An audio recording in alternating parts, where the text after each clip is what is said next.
Hello students, आप लोगों का हमारे YouTube channel maths with Rambrash Sisodia में हार्दिक स्वागत है। तो एक बार सभी स्टूडेंट क्लास को शेयर कर दीजिए।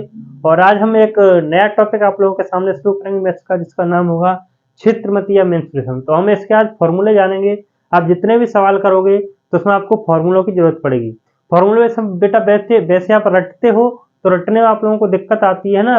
रट्टा मानना नहीं, आपको समझ के याद करोगे तो फॉर्मूले आपको एक ही बार में याद हो जाएंगे। अगर आप इस क्लास को प्रॉपर एक बार देख ले तो फॉर्मूले आपको एक बार में प्रॉपर याद हो जाएंगे। चलो तो हम देखते हैं बेटा।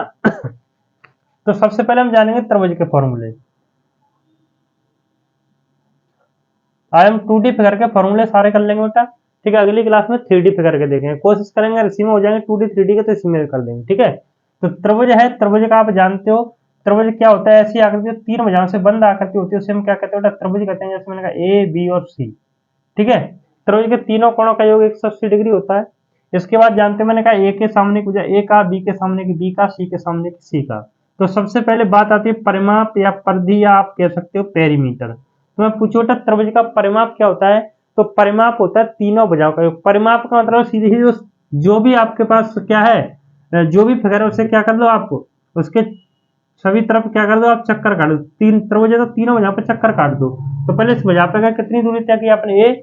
फिर इस भुजा पर कितनी दूरी तय की? बी। फिर इस भुजा पर कितनी दूरी तय की? सी। तो त्रिभुज का परिमाप क्या हो जाएगा? तीनों का योग, या ए प्लस बी प्लस सी। तो क्या हो गया? तीनों भुजाओं का योग।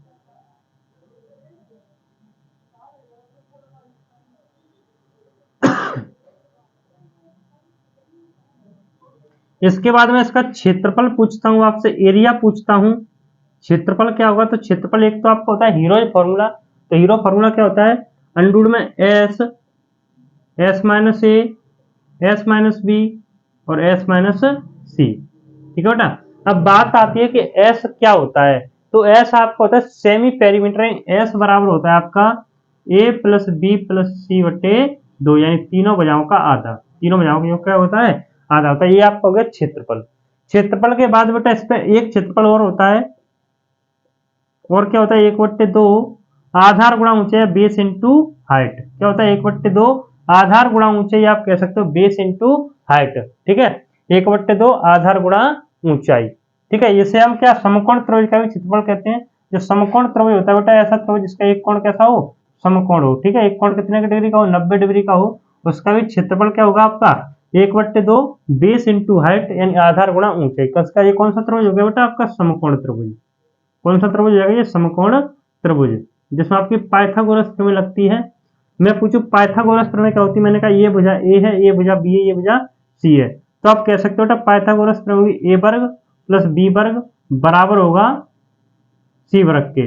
ये लंब का वर्ग प्लस आधार का वर्ग बराबर होता है कर्ण के वर्ग। ये आप लोगों ने पढ़ा होगा। ठीक है, इसके बाद ये हो गया। इसके बाद बेटा तो इसे आप नोट कर लो, फिर मैं अगले फिगर की बात करूंगा। ये आपका त्रिभुज हो गया नॉर्मल। ठीक है, इसके बाद हम इसे नोट कर लो बेटा सभी। इसके बाद हम जानते हैं आपके समबाहु त्रिभुज में। ठीक है, ये आपका समकोण त्रिभुज का क्षेत्रफल हो गया एक बट्टे दो बेस इंटू हाइट। अगर आप इसका परिमाप निकालोगे तो क्या होगा? तीनों भुजाओं का योग ही होगा। ठीक है, इसे नोट कर लेना आप लोग।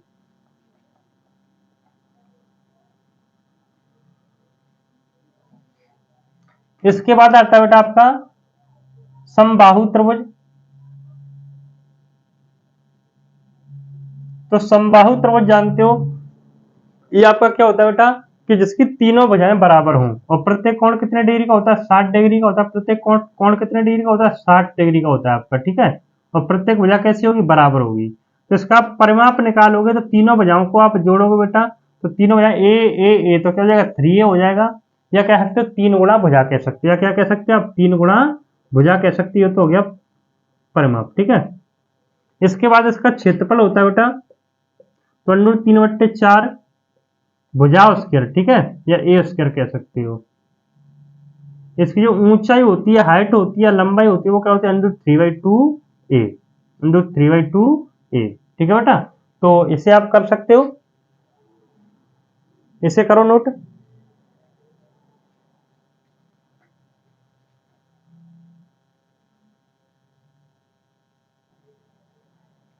तो नोट कर लिया बेटा आपने। तो समबाहु त्रिभुज का जो परिमाप होता है वो क्या होगा? 3a, तीन गुणा भुजा हो गया। क्षेत्रफल क्या होता है अंडूर 3/4 भुजा स्क्वायर, और ऊंचाई क्या होती है अंडूर 3/2 ए, या यहाँ पे एक या क्या लिख सकते हो भुजा लिख सकते हो। इसे आप नोट करो, फिर हम बढ़ते हैं आगे। तो ये तो आपको हो गया त्रिभुज। अब हम बात चलते हैं चतुर्भुज पर। कैसे बेटा चलते हैं चतुर्भुज पे। तो चतुर्भुज सबसे पहले बात करेंगे हम वर्ग की। सबसे पहले चतुर्भुज में लिख देता हूँ, चतुर्भुज समझा दूं। तो चतुर्भुज क्या होता है, जो चार भुजाओं से बंद आकृति होती है बेटा, क्या होती है चार भुजाओं से, कोई भी उल्टी सीधी कैसे भी करके आप बंद आकृति कर दो, चार भुजाओं से बंद आकृति होगी, जैसे 1 2 3 4, ठीक है, कैसे भी कर सकते हो, वो आपके ऊपर डिपेंड करते हैं, आप ऐसे खींच दो, ठीक है, कैसे भी खींच दो।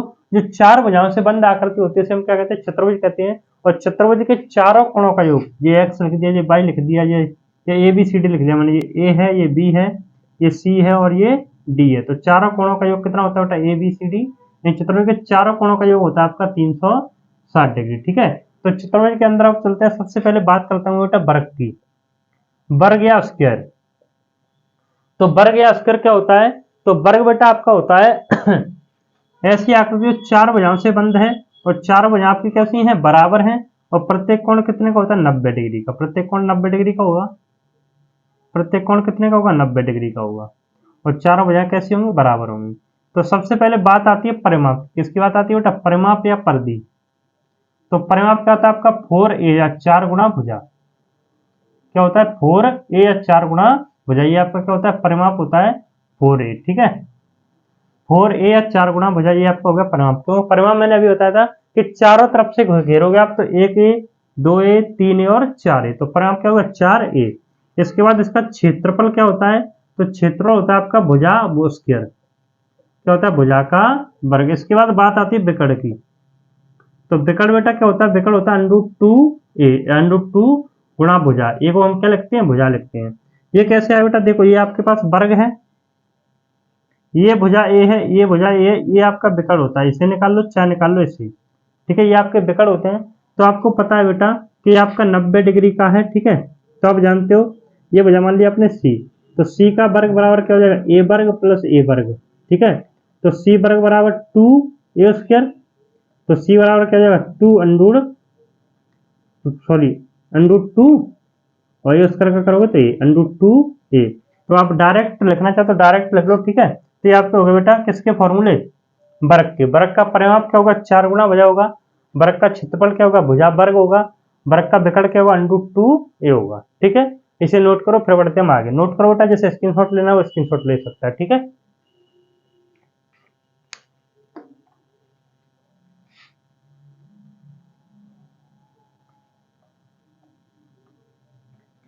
वर्ग के बाद बात करते हैं हम किसकी बेटा, वर्ग के बाद बात करेंगे हम आयत की, यानी रेक्टेंगल। तो आयत क्या होता है चलो, तो आयत होता है, ये इसकी चारों कोण कितने बेटा, प्रत्येक कोण कितने डिग्री का होगा 90 डिग्री का होगा। प्रत्येक कोण कितने डिग्री का होगा 90 डिग्री का होगा, ठीक है। पर आमने सामने की बजाय बराबर होती है और समांतर होती है, ठीक है। जैसे ये आपने एक तो एल ले ली, एक ले ली बी ले ली, तो ये भी एल होगी और ये भी बी होगी। सबसे पहले बात आती है परिमाप की। तो आपको रटना नहीं है, परिमाप मैंने अभी बताया था क्या करते हैं चारों भुजाओं का योग होता है। तो देखो यहाँ से चले बी और एल, क्या हो गया बी प्लस एल, फिर बी तो क्या हो गया 2b हो गया, और ये क्या हो गया 2l हो गया। तो 2b और 2l, तो दो आप ले लो कॉमन, तो 2 लंबाई प्लस चौड़ाई, क्लियर है। ये 2 ही लंबाई और 2 ही चौड़ाई, तो ये आपको होता है परिमाप।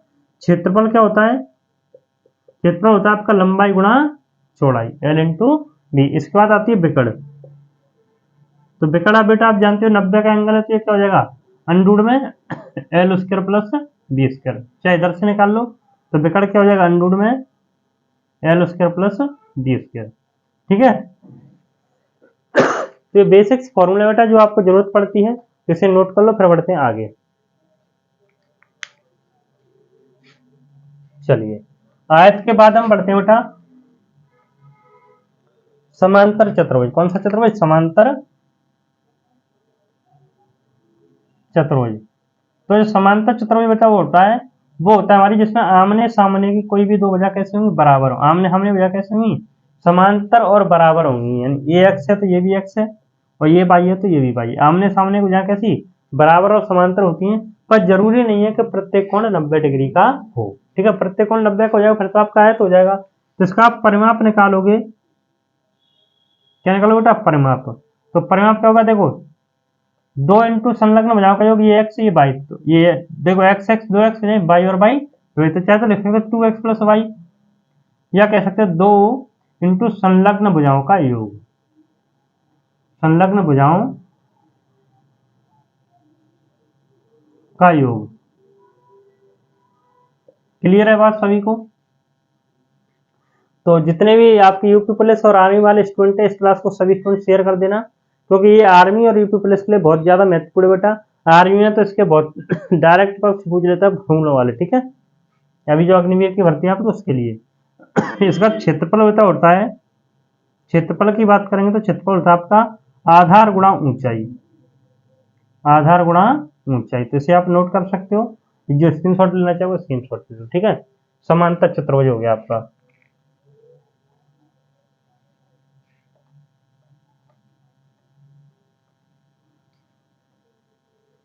इसके बाद बात आती है समचतुर्भुज, समचतुर्भुज, ठीक है। तो समचतुर्भुज क्या होता है बेटा?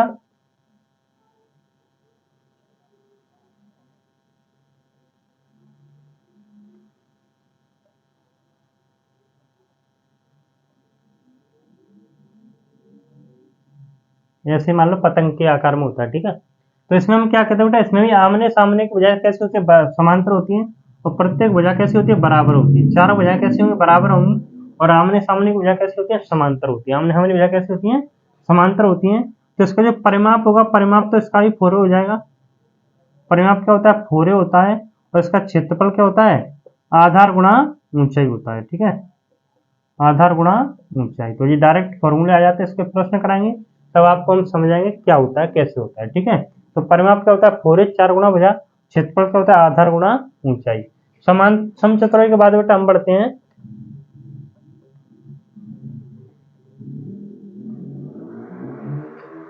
समलंब चतुर्भुज, समलंब चतुर्भुज। तो समलंब चतुर्भुज कैसा होता है बेटा? ये है आपका, ठीक है। इसमें क्या है? कोई भी दो भुजा समांतर होंगी, कोई भी दो भुजा क्या होंगी? समांतर होंगी। और चारों भुजाएं अलग अलग होंगी। चारों भुजाएं कैसे होंगी? अलग अलग। तो जब आप परिमाप की बात करोगे तो परिमाप तो आप जानते हो क्या होता है? चारों भुजाओं का योग होता है। तो चारों भुजाओं का योग क्या होगा? A plus B plus C plus D, ये आपका हो गया चारों भुजाओं का योग, परिमाप हो गया। क्षेत्रफल क्या होता है? 1/2 समांतर भुजाओं का योग, समांतर भुजाओं का योग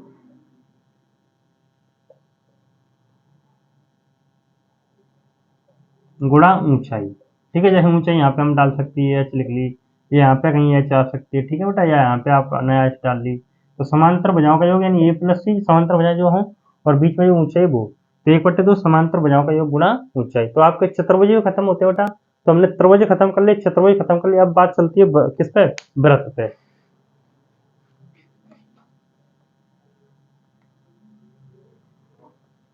तो ये आपका वृत्त हो गया बेटा। वृत्त में आपको जानते हैं केंद्र होता है, केंद्र से जो परिधि तक की दूरी होती है हम क्या बोलते हैं? त्रिज्या बोलते हैं।